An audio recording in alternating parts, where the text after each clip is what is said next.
प्रकृति जनित समस्त पदार्थों के परिणाम का वर्णन। योग दर्शन विभूतिपाद 13वां सूत्र, जो चित्त के परिणाम पहले बतला चुके हैं। इसी से पांचों भूतों में और सब इंद्रियों में होने वाले धर्म परिणाम, लक्षण परिणाम और अवस्था परिणाम, ये तीनों परिणाम कहे जा चुके। व्याख्या पहले 9वें और 10वें सूत्र में तो निरोध समाधि के समय होने वाले चित्त के धर्म परिणाम, लक्षण परिणाम और अवस्था परिणाम का वर्णन किया गया है, तथा 11वें और 12वें सूत्र में संप्रज्ञात समाधि के समय होने वाले चित्त के धर्म परिणाम, लक्षण परिणाम और अवस्था परिणाम का वर्णन किया गया है। इसी तरह संसार की समस्त वस्तुओं में ये परिणाम बराबर होते रहते हैं, क्योंकि तीनों ही गुण परिणामी हैं। अतः उनके कार्यों में परिवर्तन होते रहना अनिवार्य है।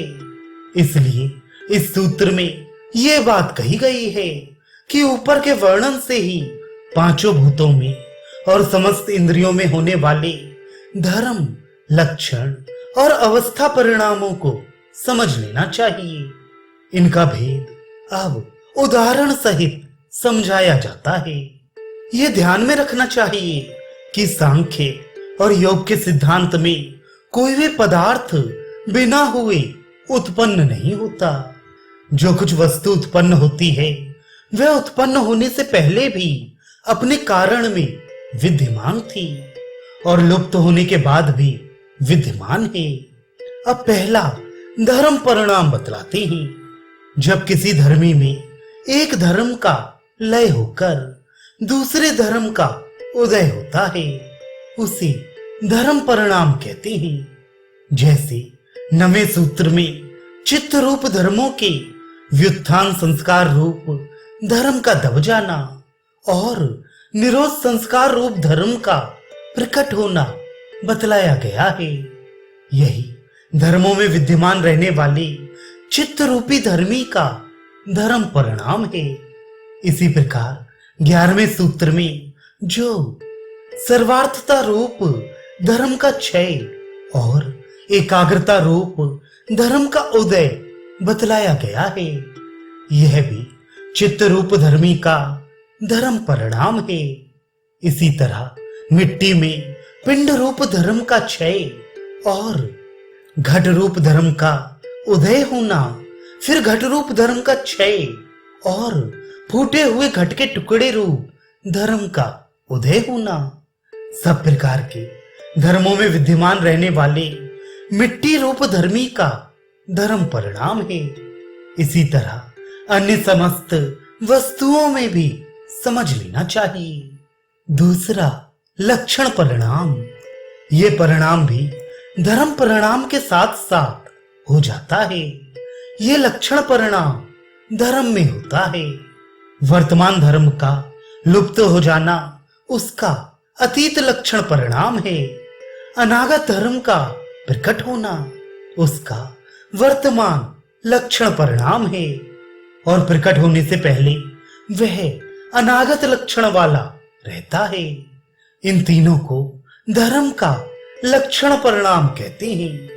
11वें सूत्र में जो चित्त के सर्वार्थता धर्म का क्षय होना बतलाया गया है, वह उसका अतीत लक्षण परिणाम है, और जो एकाग्रता रूप धर्म का उदय होना बतलाया है, वह उसका वर्तमान लक्षण परिणाम है।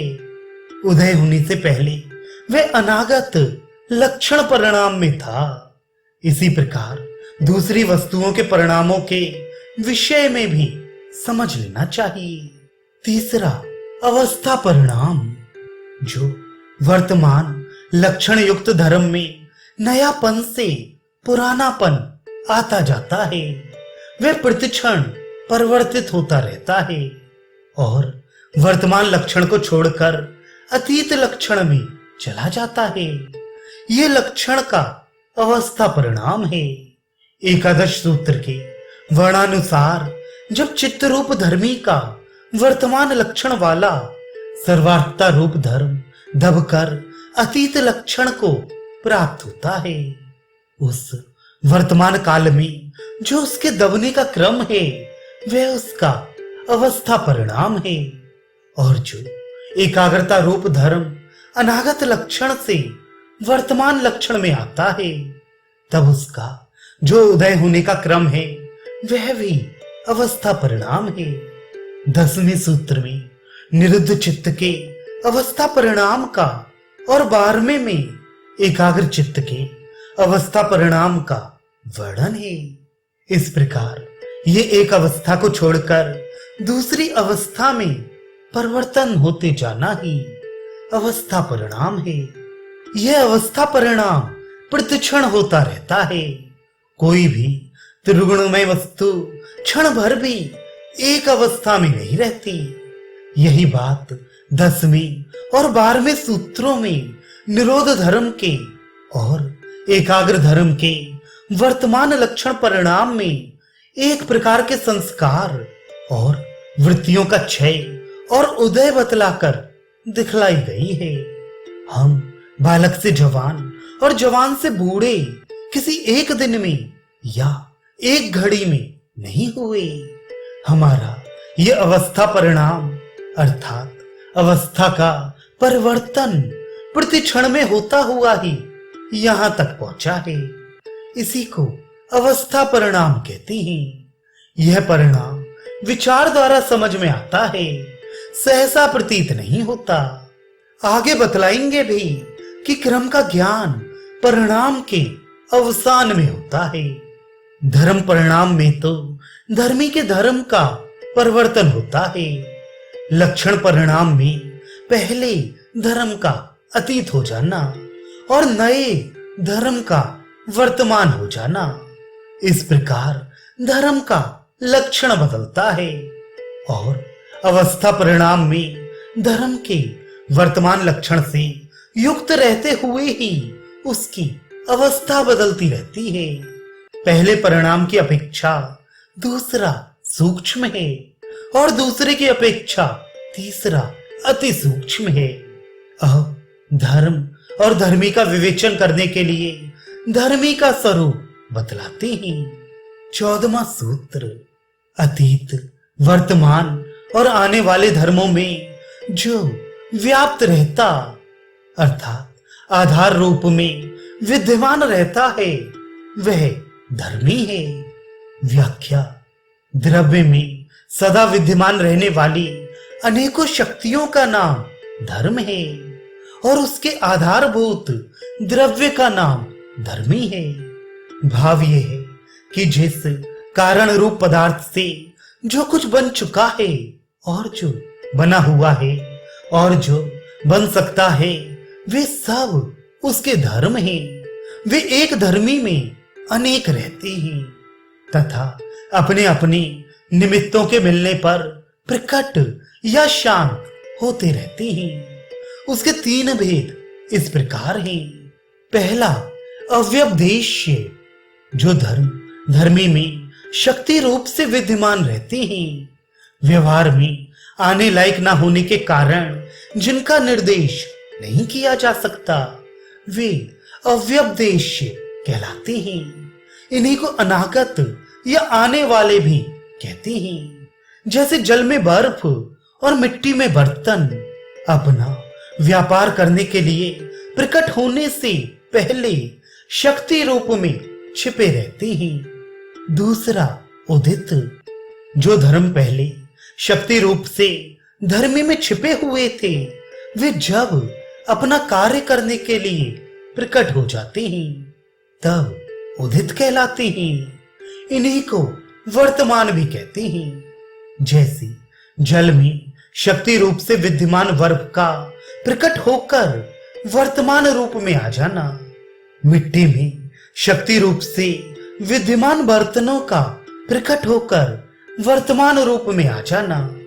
तीसरा शांत, जो धर्म अपना व्यापार पूरा करके धर्मी में विलीन हो जाते हैं, वे शांत कहलाते हैं।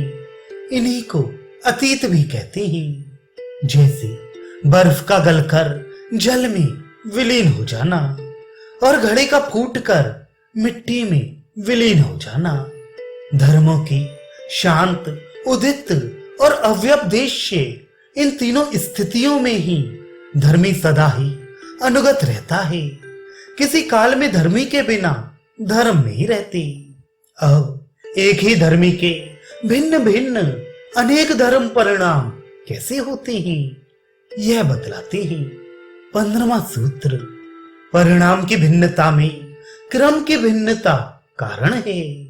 व्याख्या: एक ही द्रव्य का किसी एक क्रम से जो परिणाम होता है, दूसरे क्रम से उससे भिन्न दूसरा ही परिणाम होता है। अन्य प्रकार के क्रम से तीसरा ही परिणाम होता है। जैसे हमें रुई से वस्त्र बनाना है तो पहले रुई को धुनकर उसकी पूनी बनाकर चरखे पर काट कर उसका सूत बनाना पड़ेगा। फिर उस सूत का लंबा ताना करेंगे, फिर उस ताने में से पार करके रोल पर चढ़ाएंगे, फिर वय में से पार करके उसके आधे तंतुओं को ऊपर उठाएंगे, आधे को नीचे ले जाएंगे और बीच में भरनी का सूत फेंककर उस धागे को यथा स्थान बिठाएंगे। फिर ऊपर वाले धागों को नीचे लाएंगे और नीचे वालों को ऊपर ले जाएंगे। इस तरह क्रम से करते रहने पर अंत में वस्त्र रूप में रुई का परिणाम होगा। पर यदि हमें उसी रुई से दीपक की बत्ती बनानी है तो उसे कुछ फैलाकर थोड़ा बट दे देने से तुरंत बन जाएगी।